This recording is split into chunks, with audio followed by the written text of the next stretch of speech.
Hey folks, I am back with another video blog for Don't Cry Wolf. As always, I would love to see some comments and feedback, so do please leave your comments in the section below. So the day has finally arrived where I do a video blog on the topic of AI. Now, you can't really fart in this industry without getting a waft of AI from someone else. The good news is that whilst I've been procrastinating and avoiding the topic, other people have been doing some very good work. The CIPR's AIinPR panel or group has been forging ahead with trying to get that understanding going, trying to add some context and some useful thoughts to the topic of AI in PR. Recently, we've seen one of their core outputs, which is a discussion paper led by a chap called Jean Valin that looked at the impact that AI has on PR now and make some predictions about AI and PR in the future. I highly recommend this read. I have left a link to the actual report itself in the description to this video. Please do go ahead and have a look at this. I, for one, am absolutely certain that I've experienced the future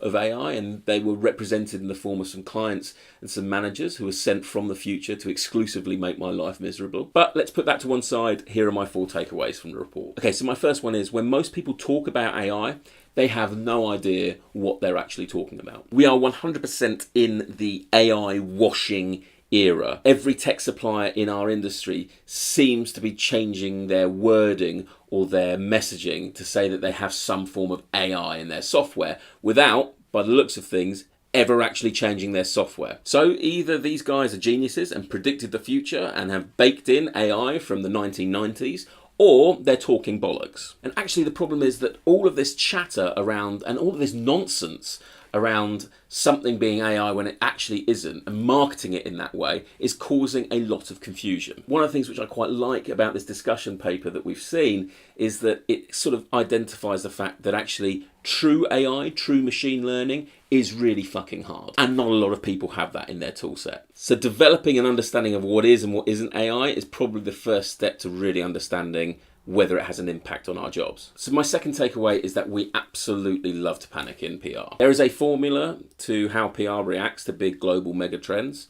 The first is to let everybody know in the world that we understand it and that we're on top of it and that we're looking at it and be seen as a bit of a trailblazer. The second step to that is then to spend the next 5 years panicking about whether it's a threat to PR. The third step is then to try and redefine PR. And then the fourth step is to carry on talking about whether or not PR is evil and Max Clifford. This paper hopefully brings some calm to the hysteria that has surrounded AI, but it also should be the foundation of actually doing something about this. We need to get on top of it, we need to start creating with it, and we need to start weaving it in to our day-to-day practices. So my third takeaway around this is that the good bits are going to get better. Trust, empathy, relationship development, intuition and understanding.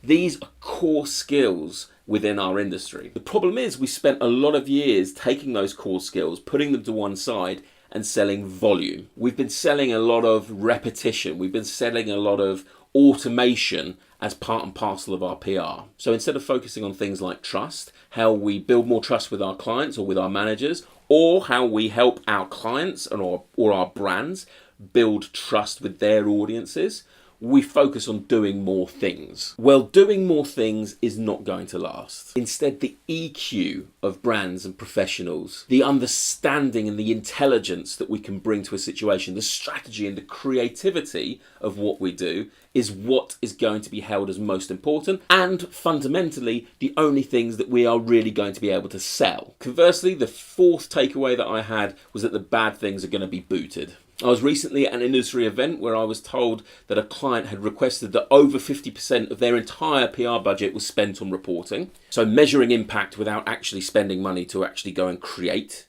impact. And both the clients that are happy to commission this sort of work and the people that are happy to charge for it are soon going to be found out. So if you are in-house or agency side and you go through your CV and the career highlights that you decide to pull out are the beautiful PowerPoint reports that you created or the 62 hours that you spent looking at an Excel spreadsheet just to determine the fact that you did no work that month, then there's probably a reason to be slightly concerned about what's going to happen with AI in PR.